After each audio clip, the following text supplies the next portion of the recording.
Assalamualaikum warahmatullahi wabarakatuh. Di sini perkenalkan, nama saya Bintang Panji Ramadan, kelas B dengan NIM 11524063, akan mempresentasikan pelajaran teori komunikasi, yaitu teori budaya organisasi.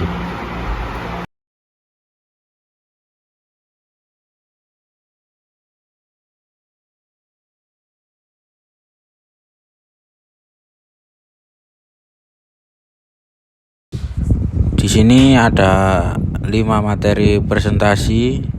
Yang pertama ada konsep budaya organisasi, yang kedua ada karakteristik budaya organisasi, yang ketiga ada pengaruh budaya organisasi terhadap perilaku individu, yang keempat ada hubungan antara budaya, kepemimpinan, dan pengambilan keputusan, dan yang kelima ada peran subkultur dalam organisasi. Yang pertama ada konsep budaya organisasi. Budaya organisasi adalah aspek fundamental dari setiap institusi yang mendefinisikan nilai-nilai kepercayaan dan perilaku bersama yang membentuk cara anggota berinteraksi dan bekerja sama.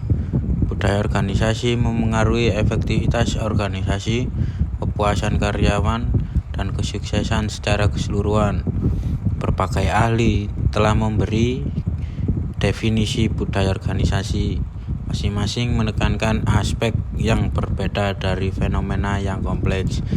Jadi di sini konsep organisasi seperti kumpulan nilai, norma, keyakinan, dan kebiasaan yang berkembang dalam suatu organisasi dan menjadi pedoman bagi cara berpikir, bersikap, dan bertindak para anggotanya dalam bekerja.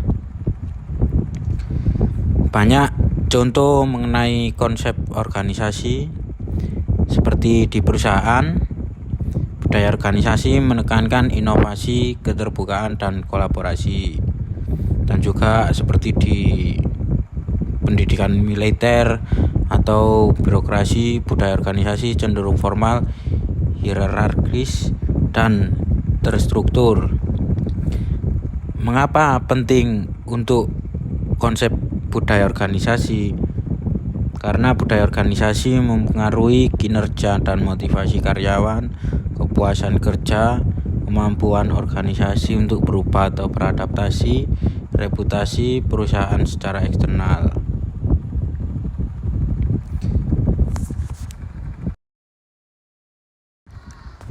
Yang kedua ada karakteristik budaya organisasi. Budaya organisasi merupakan faktor penting yang mempengaruhi fungsi dan keberhasilan organisasi secara keseluruhan.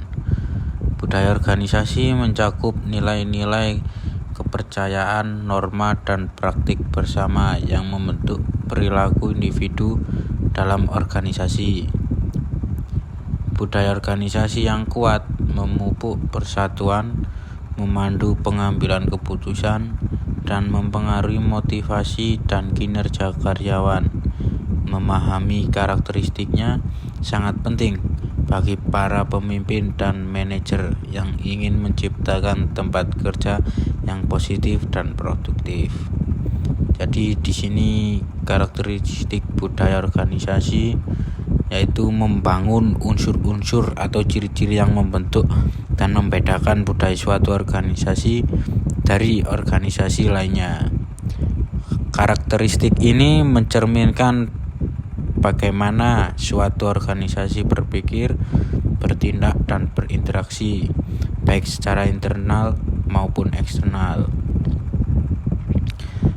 Beberapa karakteristik utama budaya organisasi ada inovasi dan pengambilan risiko, yakni sejauh mana organisasi mendorong karyawan untuk berinovasi, mengambil inisiatif, dan berani mengambil risiko.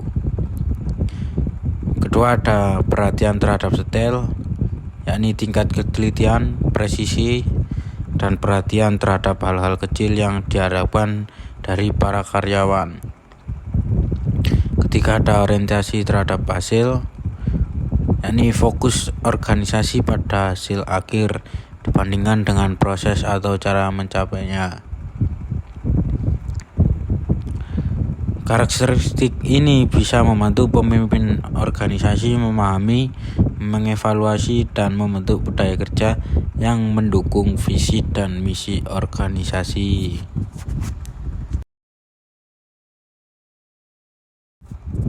Yang ketiga, ada pengaruh budaya organisasi terhadap perilaku individu. Budaya organisasi memainkan peran penting dalam membentuk perilaku individu di dalam perusahaan. Budaya organisasi mempengaruhi sikap, motivasi, dan kinerja karyawan secara keseluruhan. Budaya positif yang menghargai kerja keras dan integritas mendorong karyawan untuk melakukan yang terbaik.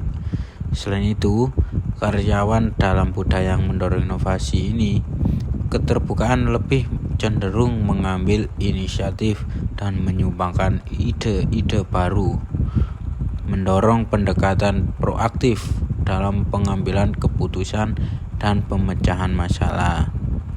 Jadi yang dimaksud pengaruh budaya organisasi terhadap perilaku individu ini yakni kompas sosial. Budaya organisasi berperan seperti kompas sosial yang memberi arahan pada individu tentang apa yang dianggap benar atau salah, bagaimana mereka seharusnya berperilaku, apa yang dihargai atau dihukum di lingkungan kerja. Banyak contoh pengaruh nyata terhadap perilaku individu ini, yaitu mempengaruhi gaya komunikasi. Di organisasi dengan budaya terbuka ini, sebaliknya dalam budaya yang kaku atau hierarkis, individu mungkin takut bicara meski ada masalah. Yang kedua, etos kerja. Jika budaya organisasi menekankan disiplin dan profesionalisme, individu cenderung datang tepat waktu dan menyelesaikan pekerjaan sesuai target. Sebaliknya, jika budaya longgar dan tidak tegas, bisa muncul perilaku malas atau tidak bertanggung jawab.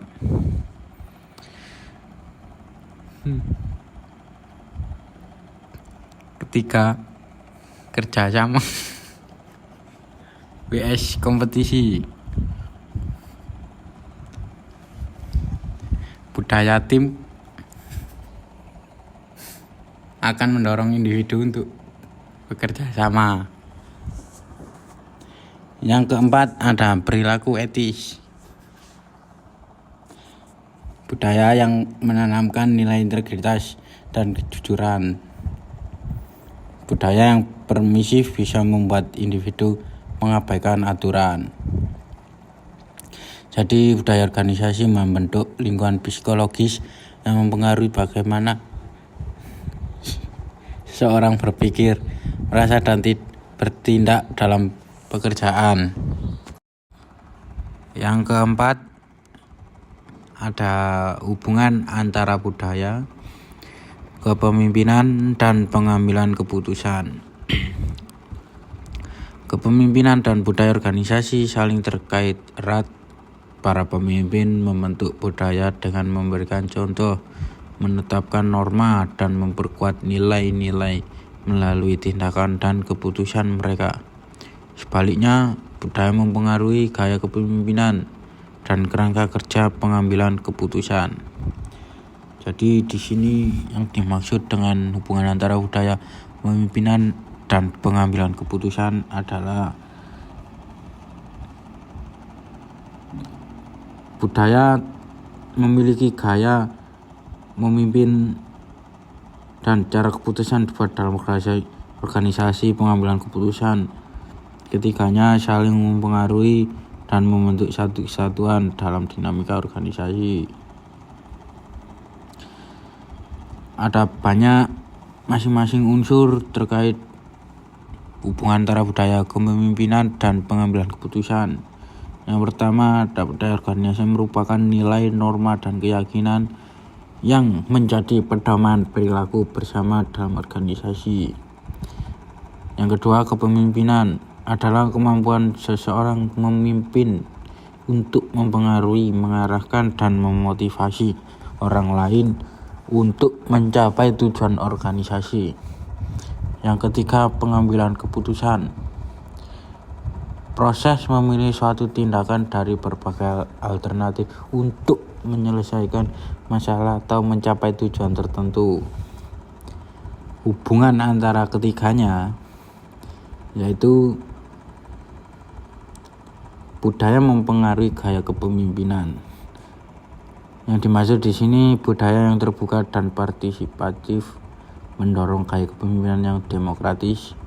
Budaya yang hierarkis dan kaku cenderung melahirkan pemimpin yang otoriter.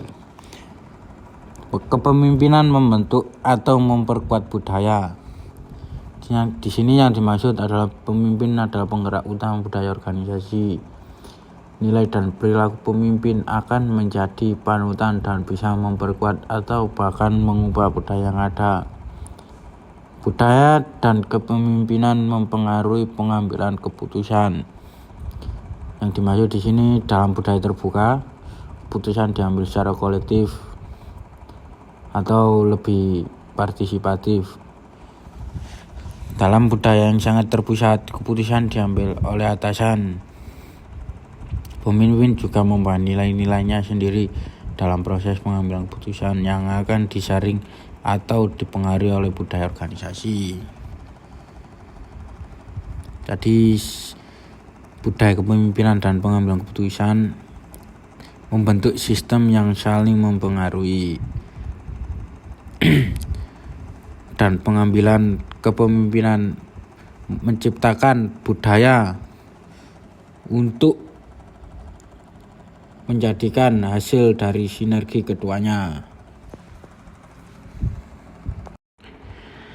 Di sini yang terakhir, yakni ada peran subkultur dalam organisasi. Meskipun budaya yang menyeluruh memberikan konsistensi, organisasi seringkali memiliki subkultur di dalam departemen, tim, atau lokasi yang berbeda. Subkultur sendiri ini dapat memperkuat atau menantang budaya organisasi yang dominan. Memahami dan mengelola subkultur sangat penting untuk menjaga koherensi secara keseluruhan sekaligus memungkinkan fleksibilitas untuk variasi departemen atau regional. Jadi yang dimaksud dari peran subkultur dalam organisasi sendiri adalah bagaimana kelompok-kelompok kecil dengan nilai, norma atau perilaku khas mereka sendiri mempengaruhi dinamika, komunikasi, dan kinerja organisasi secara keseluruhan. Apa sih subkultur organisasi itu? Yaitu budaya kecil yang berkembang di dalam budaya utama organisasi. Biasanya subkultur organisasi ini muncul dalam departemen, yaitu bagian pemasaran atau bagian keuangan. Lokasi geografisnya lebih cenderung misal seperti cabang pusat atau cabang daerah. Dan banyak juga kelompok generasi, misalnya karyawan senior atau karyawan junior, yang lebih dengan karyawan muda. Ada juga tim proyek atau komunitas internal. Banyak contoh-contoh dari peran subkultur ini, seperti halnya sebuah perusahaan besar mungkin memiliki budaya formal dan birokratis, tetapi tim desain di dalamnya bisa memiliki subkultur yang lebih santai, kreatif, dan fleksibel. Dan juga dalam sebuah universitas, dosen bisa memiliki subkultur akademik yang berbeda dari subkultur staf administrasi. Jadi penting bagi peran subkultur dalam organisasi ini untuk bisa kita menjiwai, meski kadang-kadang menantang, keberadaan subkultur bisa menjadi sumber kekuatan, tergantung bagaimana organisasi mengelolanya. Dan masih banyak peran subkultur dalam organisasi untuk memperkuat atau menentang budaya utama, menjadi sumber inovasi dan kreativitas, meningkatkan identitas dan kebersamaan dalam tim, dan juga menjadi tantangan dalam perubahan organisasi. Sekian dari presentasi saya, semoga bermanfaat. Sekian, terima kasih. Wassalamualaikum warahmatullahi wabarakatuh.